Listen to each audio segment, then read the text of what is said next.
Hi, good morning, and very good morning. Welcome to the show. Welcome to Biography. You must be wondering what I'm looking at on my phone. Well, I have a list actually, and topic on which I supposed to make a video. There was a guy who asked me a question about what technology will camera conceive in future. So I thought, okay, it's a good topic to make a video. So I note down that question into my phone in the notes section. So I thought, okay, let's start making the video. So what camera will conceive? What kind of technology it will have in future?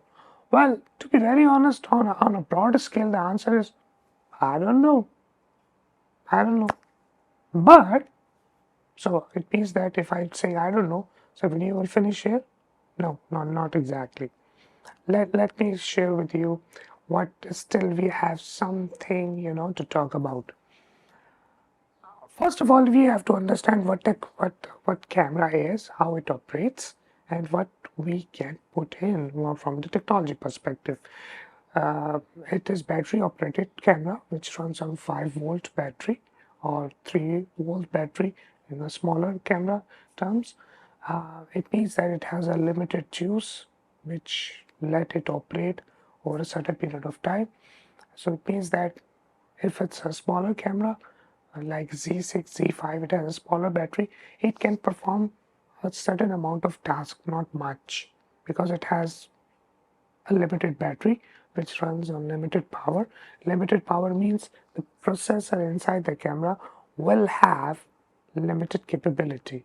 It cannot perform heavily, it cannot perform more tasks per calculations or per second or more tasks when it comes to autofocus or camera processing or SNR firmware and stuff like that.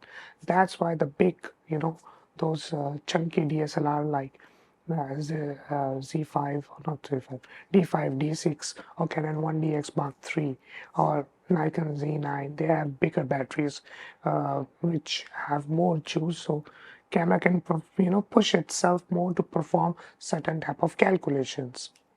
All right, so that being said, now you understand that each camera has a limited capacity to perform certain kind of things when it comes to autofocus calculation, when it comes to exposure calculation, when it comes to generating the image using the embedded SNR firmware inside the camera processor.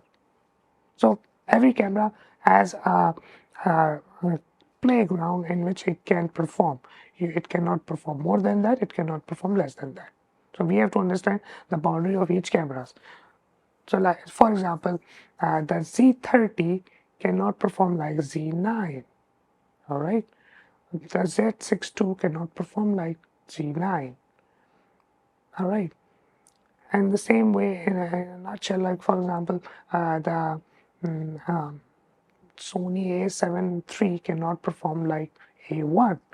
In the same way, that R10 of Canon cannot perform like R3.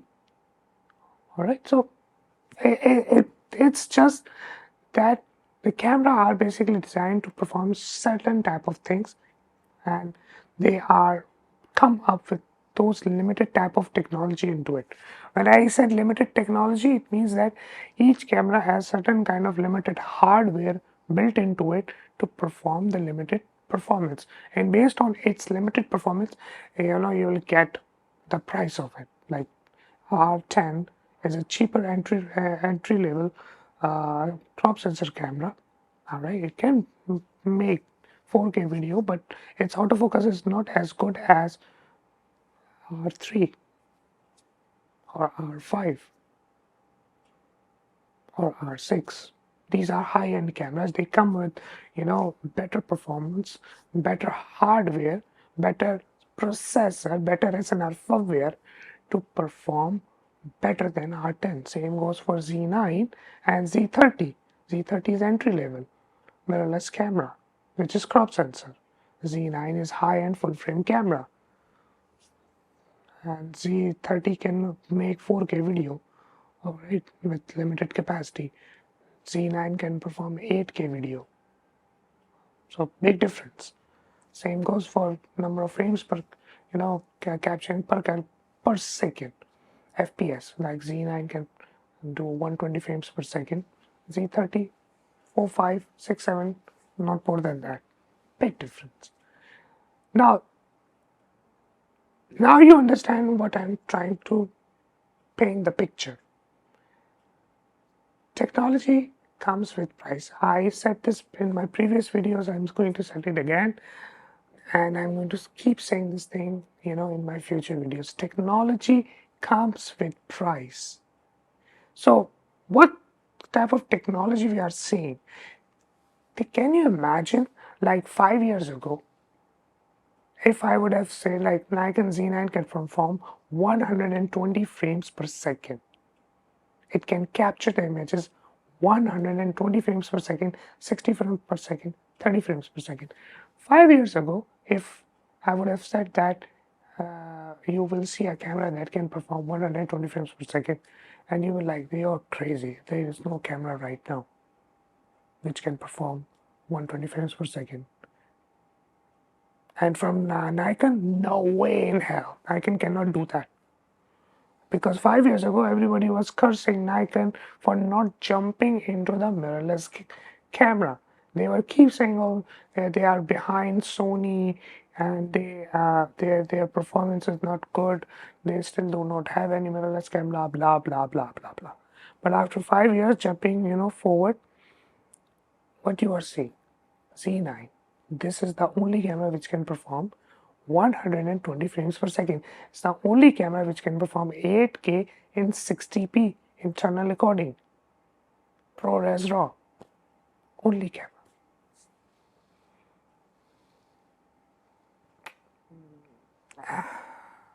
So technology is evolving. Now in future, what we are going to see? In future, we are going to see high dynamic range sensor. What it means that right now you are bracketing the shot. You are capturing the exposure for the shadows, then you are capturing another exposure for the midtones, you are capturing another exposure for the highlights. You are merging them together into Photoshop, all right, and get an HDR image. In future, you will have a camera which the moment it gets saturated for the highlights, they stop capturing the exposure and they keep pushing to capture the shadows at the same time. So those cameras are HDR cameras, high dynamic range sensor. Canon already released example of it. Last month I saw the news. So you don't need to bracket the shot. You just capture one frame and it captures the highlights and the shadow at the same time.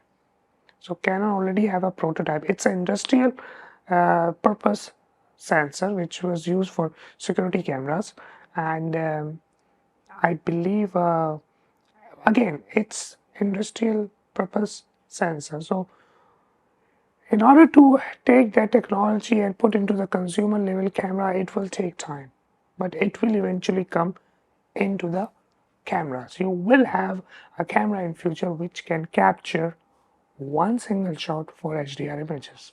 One single shot, and you will get raw file. Right now, you are not getting raw file, you are getting JPEG from the feature that is built into the these today modern day mirrorless camera or DSLR, whatever. You get JPEG, you don't get the raw files. You will get individual raw files of the shadows, midtone, and highlights, but the JPEG that you get from the camera, you have to shoot in JPEG in order to get the HDR image right from the camera. But in future, once you have that HDR sensor built into the camera, then you will get raw file directly. So what HDR sensor does, that they start capturing the image for for highlights and the shadows at the same time, and they keep exposing till it reach for the highlights. The moment they see it start clipping, they stop capturing the exposure for the highlights, and they keep capturing the exposure for the shadows. That's what is going to happen. So that's one technology. There is another technology which comes called curve sensor. Curve sensor is another technology which is on the horizon. And before I talk about curve sensor, let me add one more thing about the HDR sensor. The HDR sensor, normal conventional sensor, has a RGB component, and on top of every pixel RGB. So basically the Bayer filter, and Bayer filter has two green and one blue and one red in order to make the mosaic, and that's how you get the colors. But in the HDR sensor, you will have white, R, G, P, and W. You have four components, and white is basically there to for the exposure. So you will get the Milky Way galaxy shot and the foreground at the same time using that RGBW sensor. I believe Nikon already has a prototype which has not been announced yet. Of course, it's a future technology that everybody wants to keep, and after some time they're slowly going to release all those patents. So RGBW sensor was already made quite long ago, 5 years ago, I believe, and there was a test shot done for the Milky Way. That's what I read from the rumor side. Um, and it's really crazy that you will get a Milky Way galaxy and the foreground and everything in one shot. So which explains that it keep pushing to capture the dark side, the shadows area, till it get, by the time in the clipping starts, it stop capturing the highlights and keep pushing for the shadows. So the RGBW sensor is the next big thing which will come eventually. Canon already made the prototype. You saw the news in the Petapixel, I believe, last month, or this month earlier, somewhere like this. You will see the Petapixel. Anyways, uh, now the next is curve sensor. The curve sensor is basically for better optical performance. The problem is lens design is really hard. In order to get edge-to-edge sharpness over here or over there or somewhere down there or down there, on the flat 2D sensor, it's very hard because the light projection from the from those lenses on this 2D plane, even at the corner, is very hard. It's very hard. They have to make certain kind of lens element, configuration in order to get pin sharp, those things at the corner. So instead of doing extra effort over the lens to make edge to edge sharpness, there was a idea came, why don't we make a curve sensor? So in order, because once the light hits straight on the center part of the sensor, that center part of the lens mostly are sharp, and the more you are going away from the center to the edges, the less sharp image is going to be because the sensor is flat. What if we curve the sensor like this? What if curve the sensor, because light is projecting in the form of circle over the sensor, and sensor is 2D. So the minimum distance of the light from the center of the lens is right at the center of the from the lens is right at the center of the sensor. The more it goes out, there will be more distance from the lens to the edge of the circle. From the lens to the edge of the sensor. So it's more distance. The least distance is right over here.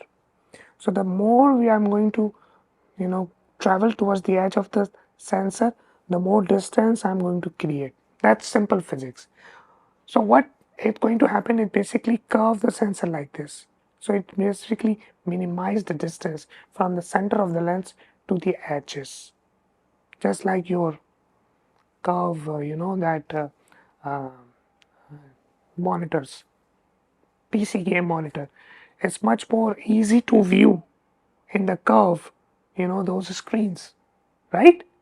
In the flat screen, it's very hard. The bigger the screen, it's much more difficult to view on the bigger screen to the edges. But with a curved screen, it is very easy. Same principle is applying on the curve sensor. So from the lens, it will be much more easier to get the light to the edges of the sensor, and you will get sharper images. You will get the best view angle. You get everything. Optically, everything will be so easy once you have the curve sensor. So that's another big thing. But again, this will basically changes the mount possibly, and also changes the lens configuration. You will have the entire new lens lineup. When the mirrorless came, it basically revolutionized everything. Mirrorless is basically for video. You can still take good images from the DSLR, but mirrorless is all about video. Mirrorless, the lenses of the mirrorless are by default optimized for video. They are, of course, you can take photos, but they are optimized for video. But again, if you use the DSLR lenses on the mirrorless, you will see like grrr, grrr, those, focusing noise from those old DSLR lenses. Why? Because those DSLR lenses was built for taking photos. It was never meant to use those lenses for video. They were never designed to use those lenses for video. Companies improvised to use those lenses for video. They came up with a new version, with silent wave motor to reduce that humming noise when the lens start focusing from the foreground to the background. And they have to forced to design the new lenses with minimum focus breathing, because video you will see a lot of focus breathing. The Nikon Z lenses are most of them, almost 80% of them are having no focus breathing at all. And you will see a lot of focus breathing issue from the Sony G Master lenses and the previous, Canon lenses. A lot of focus breathing. That thing is reduced in the Z mount and the RF mount from Canon and Nikon respectively. So, but Sony still have this focus breathing issue, and they compensate it by introducing a feature into a camera to compensate that. And it's called, when the lens start focus breathing, the camera is basically digitally zoom it, so you don't feel it, the focus breathing is happening. So lens is still having that issue of focus breathing, but they digitally compensate inside the camera and introduce, they basically just turn the flaw into a feature, and you are happy with that. It's not a feature, it's a flaw in the lens design. And it's not the lens design, it's the whole architecture of the E mount. E mount is basically made for crop sensor cameras. Sony is still using for full frame, because it's a small mount, it's not a big mount. That's why Sony doesn't have 85 1.2. They don't have. Where is native 85 1.2?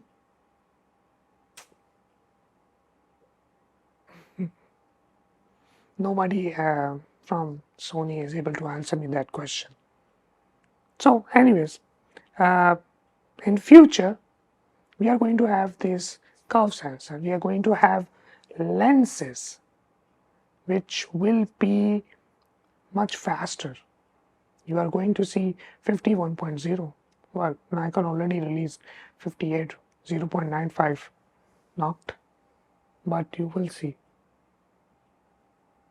these Z mount, these RF mount have the capacity to make faster lenses up to 0.7 aperture. Yes, up to 0.7 aperture. But of course, camera company is not going to make these kind of fast lenses because practically the usage of f 0.5, 0.7 lenses is nearly impossible. The depth of field is so shallow, it's very hard for you to nail it. And you can't put the autofocus motor into the lens to lock the focus at f 0.7. So from the lens perspective, it's still challenging. From the camera perspective, still, these camera companies have few tricks in their sleeves to make camera more pleasing. So we have 8K. What will next? What K? 10K? That will happen. Or time lapse. Time lapse was already introduced, by Nikon D850 like 6-7 years ago. D850 was the very first camera in the world which introduced 8K time lapse built into the camera. 8K time lapse. D850. I made it. I made that video. I mean, the time lapse long time ago. So that was the thing. So you are getting incremental technology advancement every next year or 2 years. With 1 to 2 years of gap, you will have an incremental, performance enhancement on this camera in terms of megapixel, in terms of ISO performance, in terms of any other feature like that Sony focus breathing compensation. It's not a feature, it's basically lack of lens design which you're trying to compensate in the camera because you cannot fix the lens now. Lenses are only released. Making a lens is much more difficult than making a camera. Yes, making of lens is much more difficult. It will cost company a fortune to design a lens with zero compensation, focus breathing. Zero focus breathing, not compensation. People don't think about it and they just think that, well, it's a feature or camera company should do this or do that. No, they can't. Imagine, see, Nikon and Canon, they are not stupid. They waited for 5 years and let Sony to capture the mirrorless market. They waited, both Nikon and Canon, they waited, they studied for 5 years, for 5 freaking years. They studied and they came with Z mount and RF mount. So RF mount is offering 28 to 70 f2 zoom lens. Who does that? Nobody. Nikon came up with 58 0.95 knocked. They came up with their first 85 1.2, their 50 1.2. They already have the 55 and 58 1.2 in the f mount because they can, but they were not able to make 85 1.2 for the f mount because the mount was not giving them enough capacity. The previously EOS mount for Canon was bigger than the f mount. That's why the Canon was able to make 85 1.2.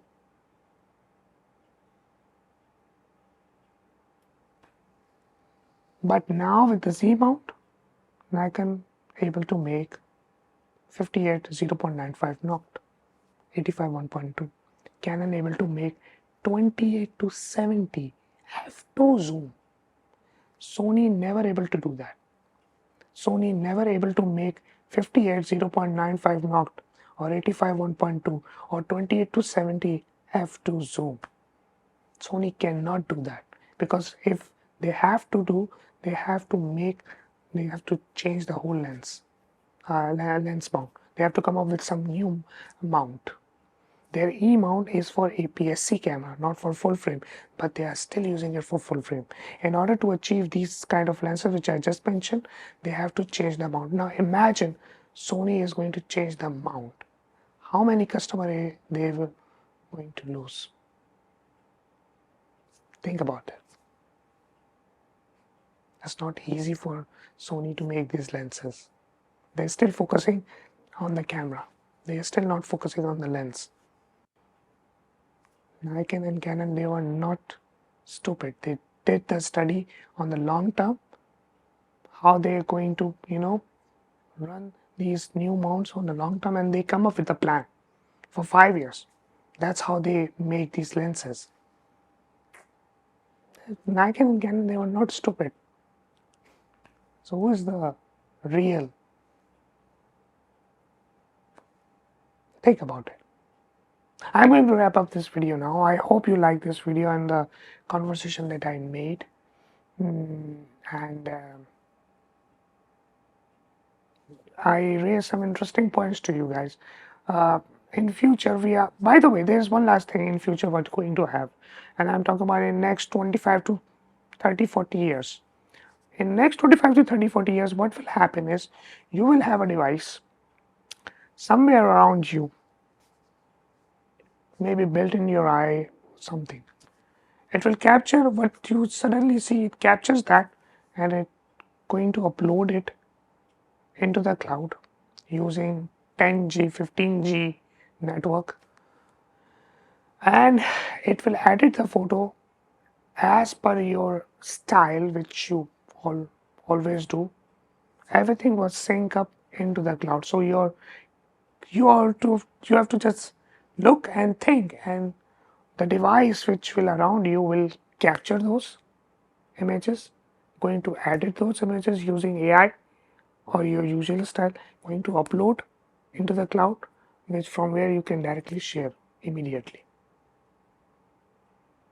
So you have to just think, and the devices could be built in your eye. It could be even somewhere over your body. You never know.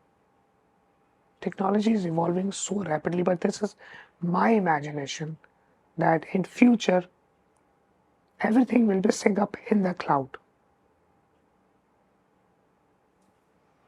You just going to capture using any means, and everything will be synced up into the cloud, including your editing, your uploads on social media, your storage, and everything.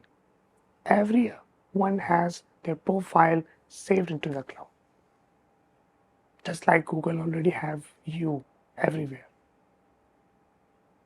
Same will happen, which is creepy in my view, which is really creepy. Thank you for watching this video, and I will see you guys in future for some new content. Till then, take care. Bye.